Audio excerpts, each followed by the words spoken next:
Good morning, everybody. Welcome to this week's version of the Monday Study Group online. Thank you for being subscribers to these video series. And you can actually go to YouTube and subscribe. Some of you do, some of you don't. Some of you just play the videos as they show up every Monday, and that's absolutely fine with me. Thanks for doing that. There's also a way to subscribe to the videos that I think you get them automatically when they're posted, but um, I'll leave it to you, of course, to decide how you want to operate with the Monday study group. We met this morning and talked about Ecclesiastes chapter 3. We began with, when everybody arrived, with playing the Judy Collins and who's the other guy?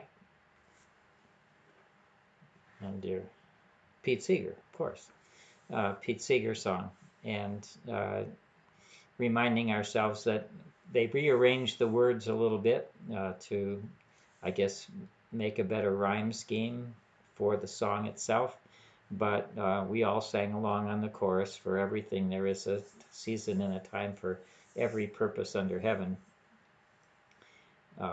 And enjoyed that sort of beautiful beginning.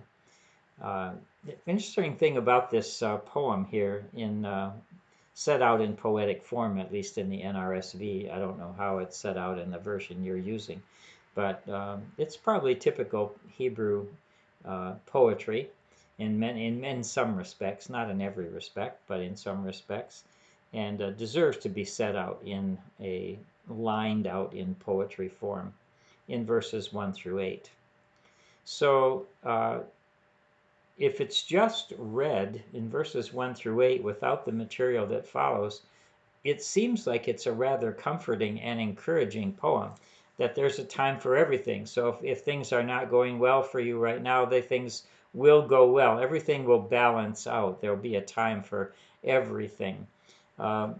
It's interesting to note what's not there in this poem. And I thought Elizabeth Heweiler did a good job pointing out what's not there. She says, although the opposites have positive and negative connotations, beginnings and endings, pleasures and sorrows, these words, these opposites, should not be assigned moral significance.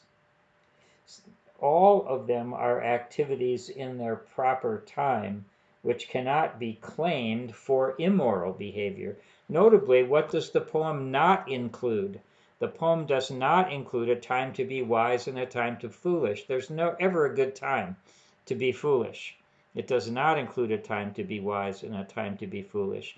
Nor does it include a time to be righteous and a time to be wicked. There's never a time to be sinful or wicked.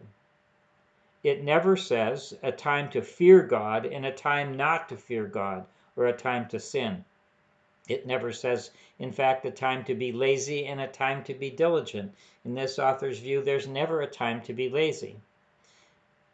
He also does not acknowledge that there is a time to oppress and a time to do justice. He's going to later, of course, talk about a time to do justice.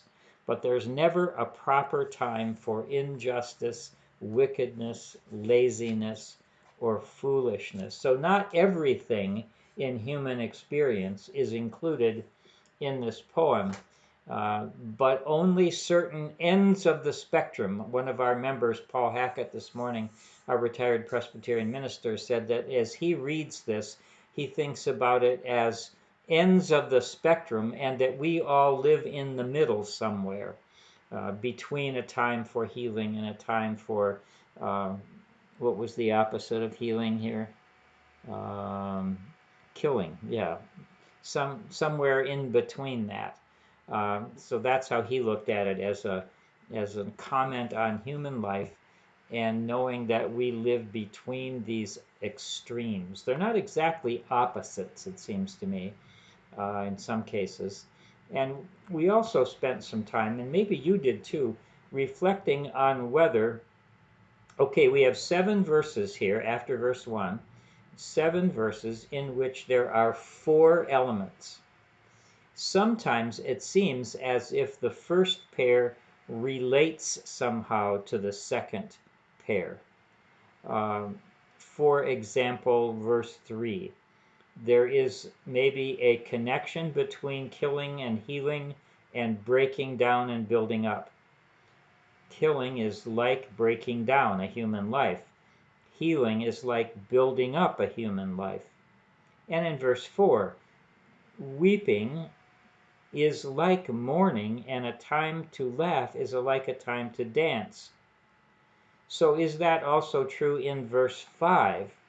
Verse 5 says there's a time to throw away stones and a time to gather stones together. So is throwing away stones like embracing, or a time to refrain from embracing? And is a time to gather stones like embracing? Gathering and embracing seem alike. Throwing away and refraining from something seem alike as well. And furthermore, if you studied your commentary, any of them really, I think, on verse 5, you know that gathering stones and throwing stones away had, in the ancient rabbis' interpretation, a sexual connotation. So that makes it like, much more like embracing and refraining from embracing. Though embracing and refraining from embracing could just mean the usual greeting that a person in the Middle East would give to somebody would include an embrace, and maybe touching your skin on both sides of your face to the other person, a kind of a greeting. So it's saying a time for greeting and a time for not greeting, but then that doesn't seem to fit the sexual connotation of throwing away stones and gathering stones. If you keep on going, seeking and losing. Well, losing is like throwing away. Seeking and keeping, not quite so much.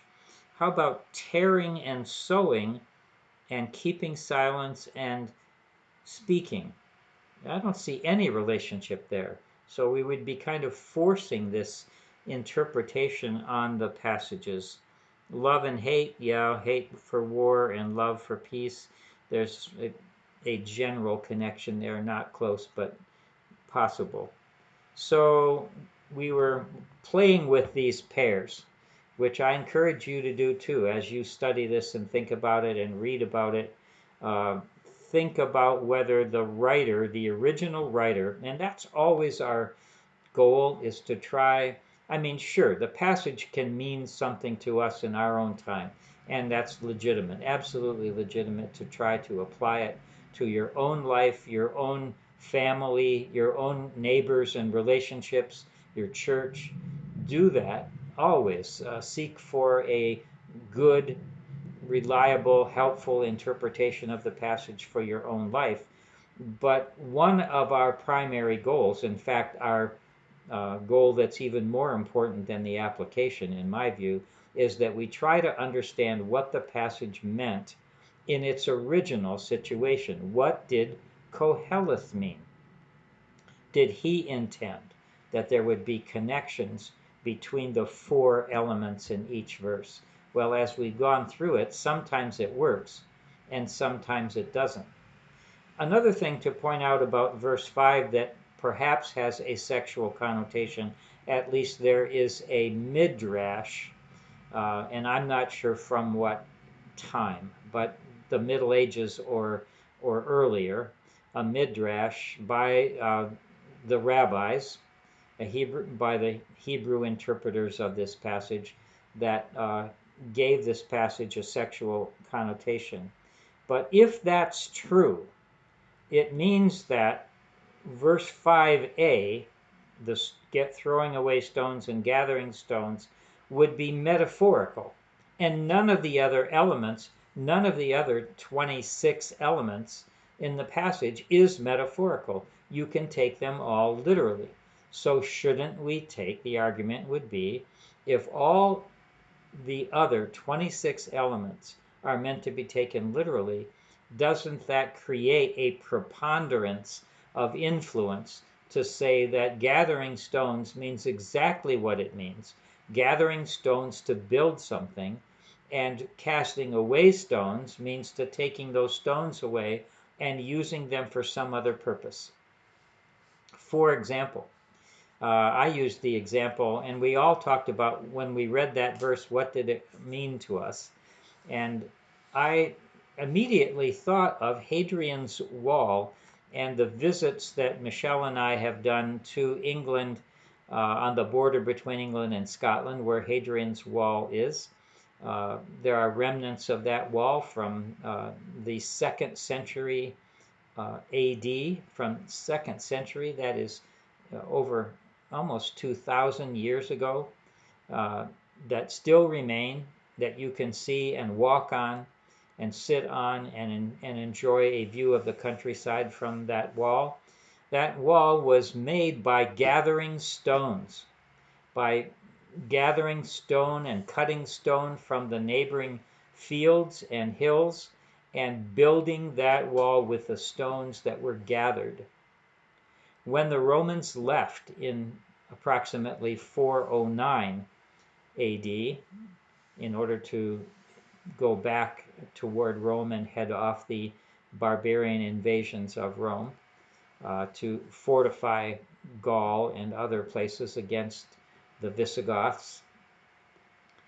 The the local people, once the Romans left, and the local people who didn't fear invasion from the north, took those stones from the wall and built houses with them. They cast away the stones from the wall and used them for another purpose. And you can see that in the buildings that still exist, remnants of the buildings that still exist just south of the wall. I didn't see any north of the wall, but there were several places where you could see that the Hadrian's Wall had been dismantled with the big stones, and the stones had been used to build other structures.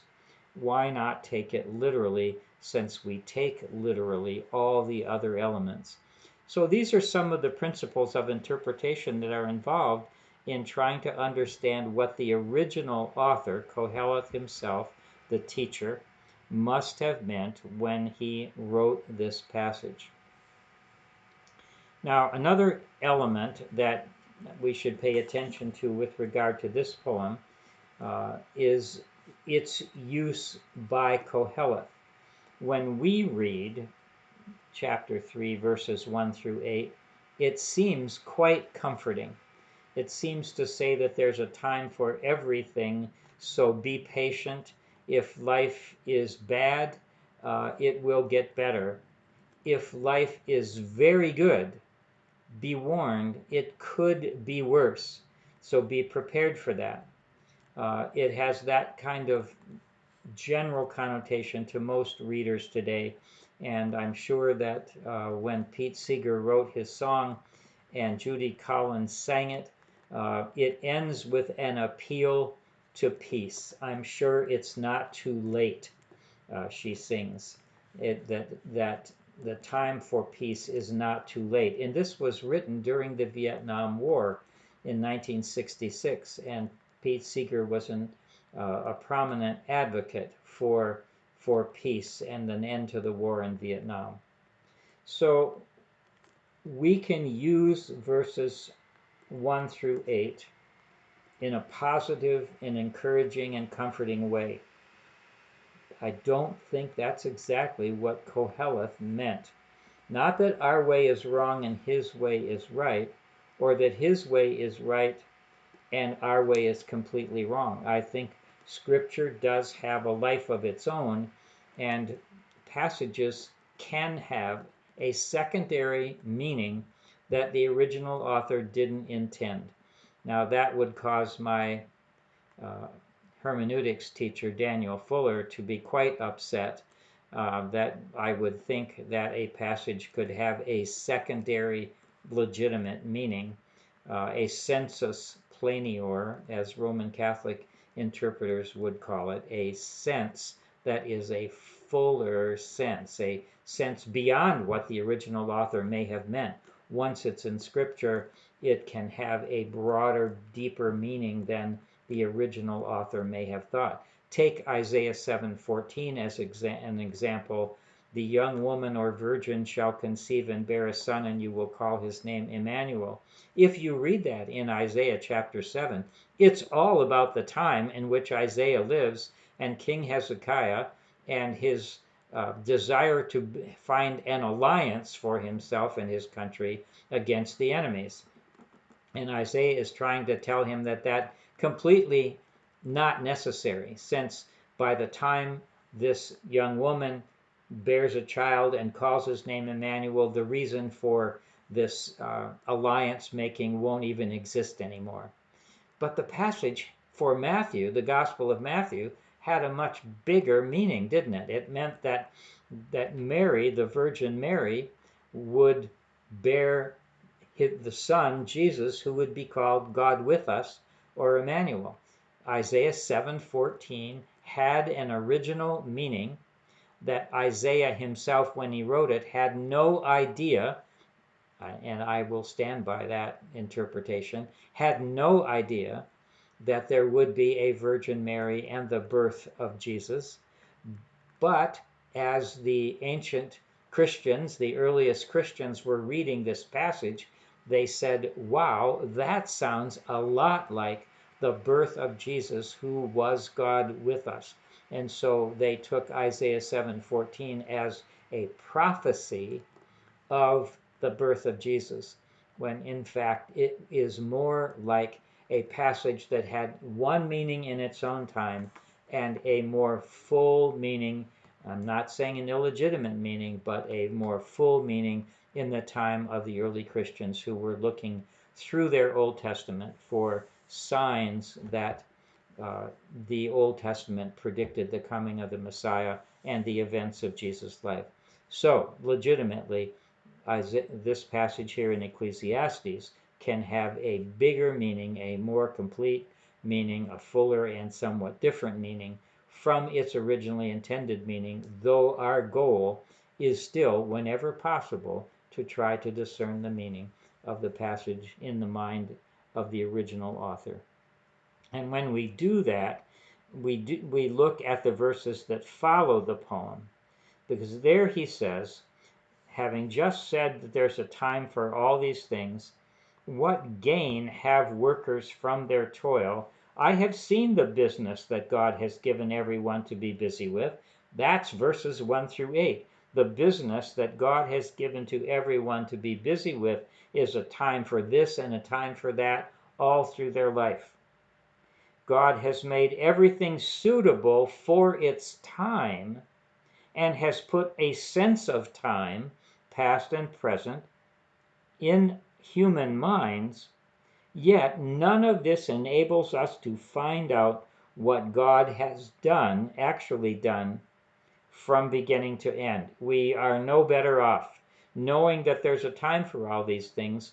What is the right time for this particular action? That is, right time defined by God's will, God's right time for something to happen. And this writer says, we know there's a time for all these things, but what's the right time? We simply can't know. We cannot find out what God has done from beginning to end. So, my conclusion, Qoheleth says, my conclusion is that I know that one thing I do know. I may not know what God's will is about when any of these 14 pairs of elements is supposed to happen, but I do know that there's nothing better for us than to be happy and enjoy ourselves as long as we live, and to find joy in our work, to be satisfied with eating and drinking and taking pleasure in our work. Now that's just like verse 24, isn't it, over in chapter 2. There's nothing better for mortals than to eat and drink and find enjoyment in our toil. This also I saw is from the hand of God. Here he says it's not only from the hand of God that is dealt out to us as humans by God's will, though we don't know when each thing is going to happen, or what is appropriate for our own particular time, according to Qoheleth, we do know that it not only is it from God, but it's a gift. He says it is God's gift that we should enjoy the lives we have been given. But it's qualified by verse 14. I know that whatever God does, endures forever. You can't add to it or take anything away from it. So it's going to happen because God is going to will it, but you can't discover the right time for it. God has done this, and so all should stand in awe before God. So not only should we enjoy the life we've been given and receive it as thankfully, and find pleasure in the work that we do. That's all from God. That's a gift from God. But we should also stand in awe of God and worship God. And as the commandment from the Torah says, love the Lord our God with all our heart, soul, mind, and strength. And it also says in the Torah to love our neighbor as ourself, though the author here does not ever indicate that love of neighbor is appropriate. Not that he is against it, he just doesn't mention it. In fact, he never really talks about loving God. It's more about fearing God, worshiping God, being in awe of God, honoring God. But he doesn't talk about love for God in the same way that it does in the book of Deuteronomy and, of course, in the New Testament. So he ends this section by saying, that which is already has been, and that which is to be, well, in some sense it already is. And God seeks out the past. God seeks out what has gone by. I think that leads Qoheleth to think that God keeps track of everything. God seeks out the good and the bad that's been done in the past. We may think it's past and over and gone, but God seeks it out and will bring it all to judgment, because that's where he goes in the next section. He says, moreover, I saw under the sun that in the place of justice, that is doing what is right and just from God's point of view, in place of that, human wickedness happens. Human wickedness is there. And in the place of righteousness, where people would want God's fierce determination to put all things right, to be at work, where God's righteousness should be expected, right relationships, in fact, wickedness or sinfulness or human willing of the wrong is there as well. So I said in my heart, this is something he hasn't spoken out loud, but it's something he deeply believes. He said, in my heart, I said, with regard to human beings, that God is testing us. And back in 17, I said in my heart. Notice that both 17 and 18 begin, I said in my heart.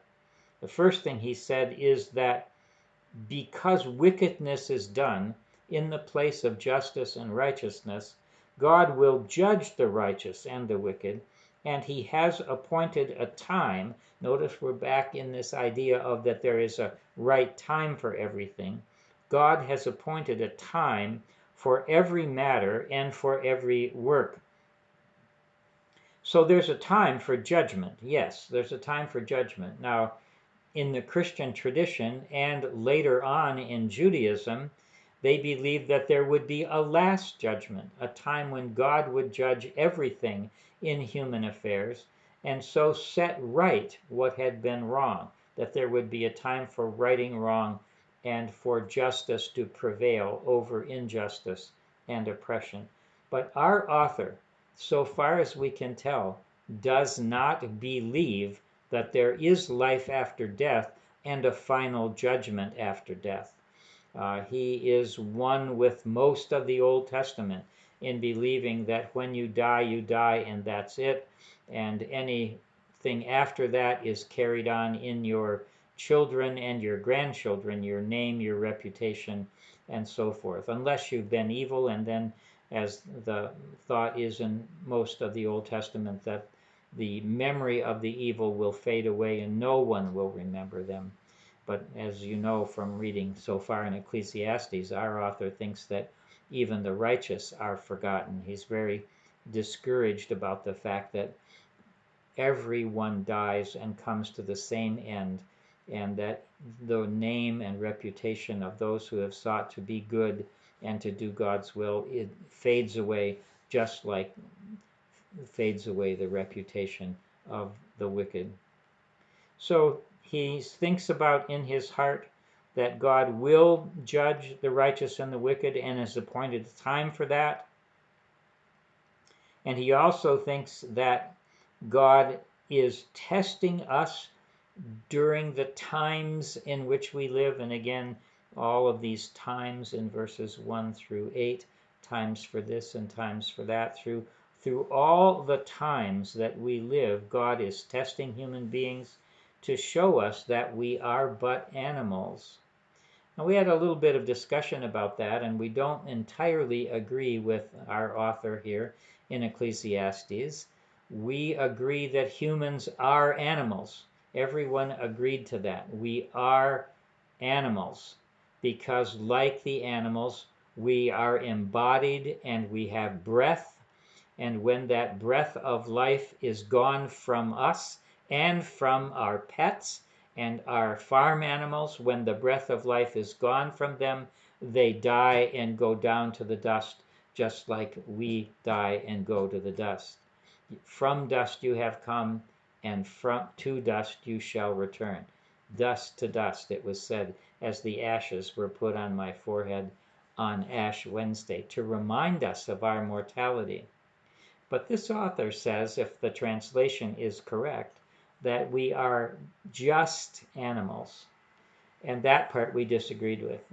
We talked about God having given humans dominion over all the animals, and that God had put all things under our feet, that is, all the animals on the earth under our feet, so that we could care for them, so that we could be good stewards of all the farm animals and all the pets and all the birds and all the creatures that live on the face of the earth. Humans have been given responsibility to care for as environmental stewards, as ecological stewards of creation, doing with all the creation what God did when God saw that all that God had made, and it was very good. So we disagreed with our author when he says that we are just or but animals.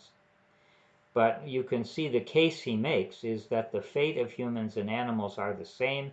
As one dies, so does the other. They all have the same breath of life. Humans, in that respect, have no advantage over the animals. This leads him to say, for all is vanity.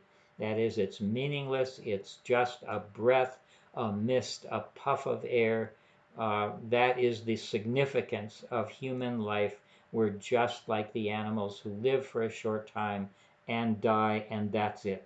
Again, this may not be our own view, but it is the view of this author, and it's a view that recognizes the significance of death and takes account of that in a serious way. And of course, he lives in a time when he does not believe there's life after death or any kind of judgment after death. All go to the same place. All are from the dust. All return to the dust. And who knows, he says. Now, this was interesting, this verse 21. Who knows whether the human spirit goes up to God after death, and the spirit of the animals goes down to the earth and descends and ends in the earth. He knows that idea exists in his culture, and especially if this is written during the period after Alexander the Great has conquered the Persians. But even the Persians believed in life after death. Zoroastrian eschatological dualism was the religion of the Persians, and Zoroaster taught that when we die, our souls are weighed, and all the good and the evil that we have done are weighed in the balances, and we go to either a place of happiness and goodness and joy, or a place of suffering and loss. So even in Persian religion, if it as it preceded the conquest of the Persians by Alexander and the Greeks, had this concept of life after death, and the Greeks already believed in the immortality of the soul. And so the culture is changing, and the Hebrew writers like Qoheleth are aware that some people in their culture believe that there will be life after death, but he's not there yet. He just says, who knows whether the human spirit goes up and the spirit of the animals goes down. And because we can't know, and because we are just like the animals, so I saw that there is nothing better than that everyone should enjoy their work, exactly as he said up in verse 13, take pleasure in all their toil. We should enjoy our work, for that is our lot. We have no other lot other than to live in the time in which we live, and to discern it as best we can for what God wants in the time that we live, though our author is quite skeptical that we can ever solve the problem of what is the most God-honoring thing to do in this spectrum of killing and healing, love and hate, sowing and tearing, and so forth. Where are we in that spectrum? And our author is quite sure that we really can't know that. And so this is our lot. And we are not able to see what will come after us, whether what we have done will last and be good and last on in our children and grandchildren, or whether uh, life will be worse for them and they will be worse. We simply can't know that. So the fact that death ends everything is a discouraging element, and continues to be a discouraging element to our author. Well, that's it for today. Um, I hope you enjoyed the song, and there were several versions you could find on YouTube or elsewhere on the internet. Uh, but we found that our author is not encouraged by these 14 pairs of terms. He knows they exist. He knows that they describe the limits of human life and certain qualities, but he is um, agnostic, not about the existence of God, but he's agnostic about meaning, about whether we can ever sort out what is meaningful in the lives that we have been given. And I hope that you are on a quest for discovering what is the most meaningful way to live in relationship to God and your neighbors. And we know the encouragement that Jesus gave us to love God with our whole being and our neighbor as ourself. Well, we'll continue to pursue Ecclesiastes on into the rather brief 4th chapter next week. Again, thanks for being part of the Monday Study Group.